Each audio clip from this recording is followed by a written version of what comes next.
Since the dawn of time, cats have been worshipped as the most superior species.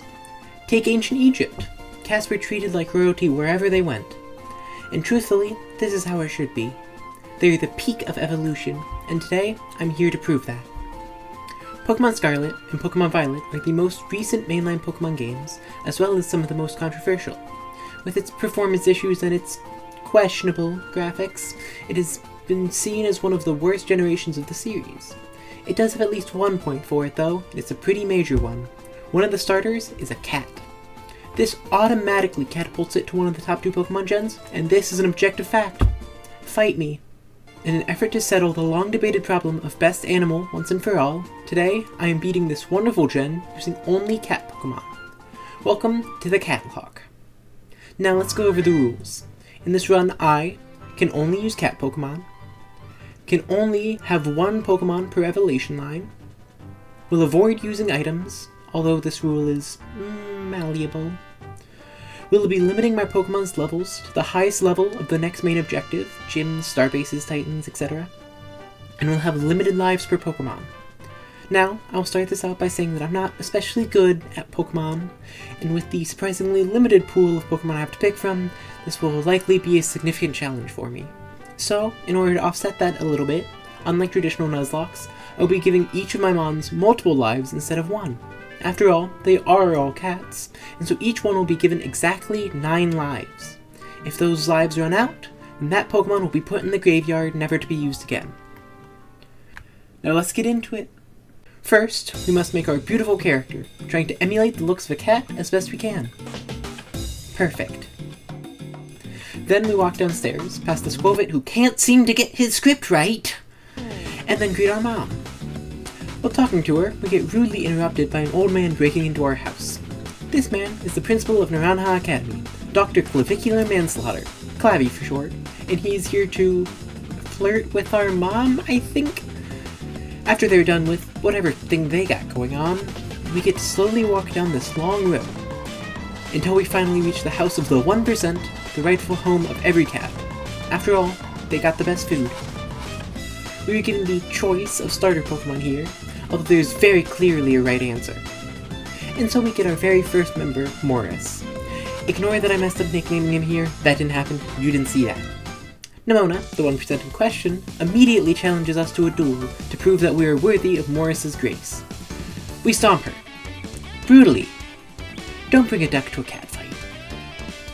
After saying goodbye to my mom, we start heading to school, where Nemona tries to get us to catch a stupid pig. No thanks, I think I'll stick to animals that know how to bathe. A little further up the hill, however, is our next party member, Crosby the Hoppip.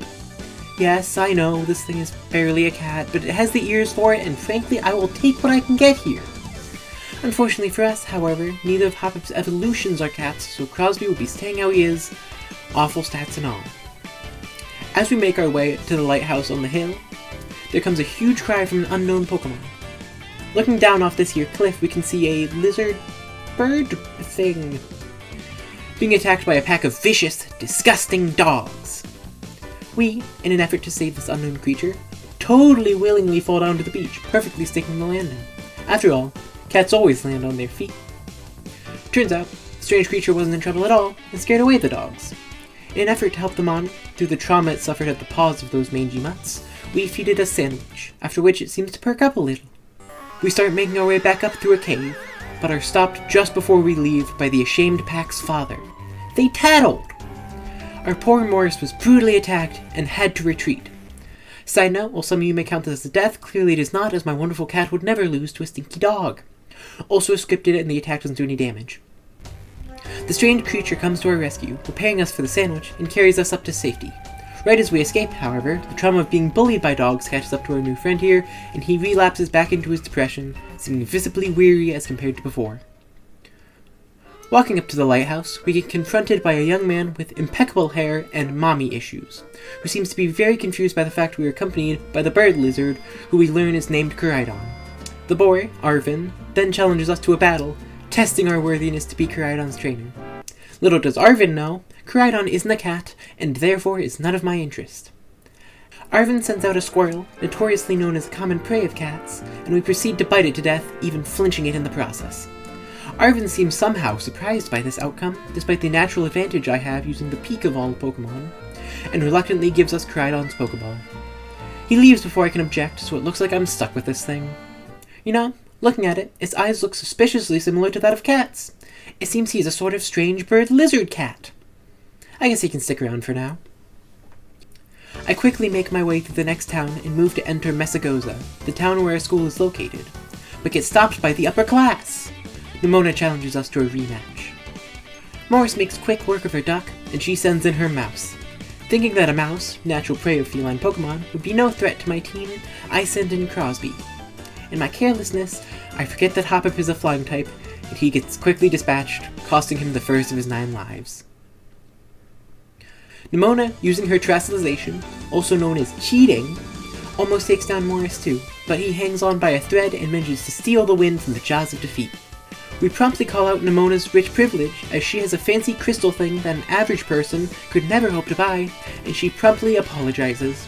She must realize that I, as a cat, deserve reverence, and therefore does not try to argue.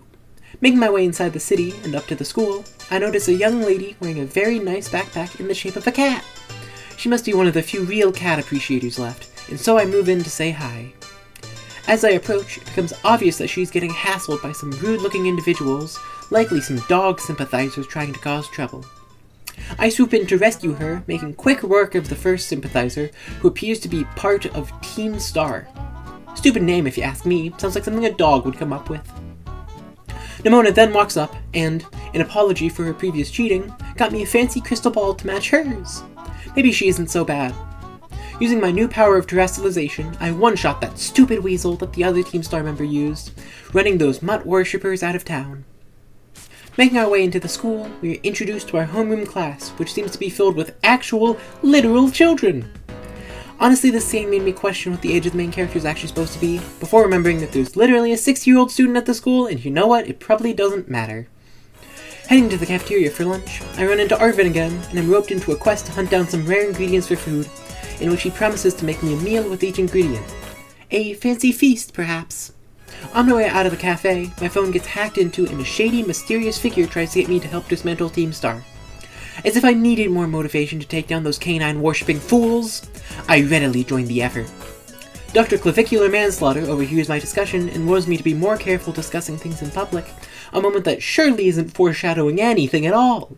After a time, I'm called into Claffy's office and have a Zoom call with the reason for Arvin's mommy issues, Professor Sada, who asked me to take good care of Koraidon.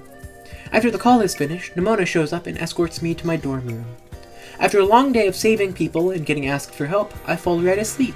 This is probably what Arceus feels like, I realize, so this just means that me and my team of cats are finally getting recognized for the divinity we obviously possess. After a good few weeks at the school, we were woken up one morning by a break-in. Why am I getting a weird feeling of deja vu? Oh well, it's probably nothing. Today is the day the treasure hunt starts, a regular part of the school year where students stop going to school and are told to explore and have fun outside. So summer. They gave summer a fancy name. That's it. That's the joke. After this break, I have 3 tasks to accomplish. Helping Arvin in order to get our fancy feast, taking down that dog-obsessed Team Star, and proving, once and for all, that cats are the best by defeating all of the gyms. But, in order to do that, we're going to need more people on our team. First up, the mountain range, notorious habitat of cats of all types. Actually, wait, we have a more important step first. And there we go. Now all is right. Right as we leave Messagoza, we run into our next team member, Donut the Shinx. Despite Cat's natural fear of lightning, on account of our inability to scratch and or eat it, Donut has managed to harvest the power of electricity. She will prove a valuable member of this entourage. Moving further into the mountains, and past a couple of pesky trainers that Donut makes quick work of, we find Cookie the Litleo. Being a lion, one of the strongest types of cats, Cookie is already a good candidate for our team. But she can also harness the primordial power of the sun, spreading flames as far as the eye can see. Perfect for a team such as ours. In order to prepare for our next ordeal, the Bug-type gym leader, I spent some time killing birds and eating salt to bring my team's levels up to 15, our current cap. Hitting this level even allows Donut to evolve, getting us a new powerhouse, Luxio. Making our way over to Cortando, home of the Bug Gym, we find our last party member for the next while, Lily the Eevee. Now I know there's some contention over which evolutions are really cats and which are inspired by other animals. For our purposes, I get to decide, and you guys don't get to know until later. So ha! After catching Lily up to the rest of our team, and destroying the local ecosystem in the process, we are ready to challenge the Cortando gym. Unfortunately, we are going into this without Cookie, as she was already above the level cap before I had even caught her. But, before we can face the leader, we have to earn the right to. By pushing a giant olive.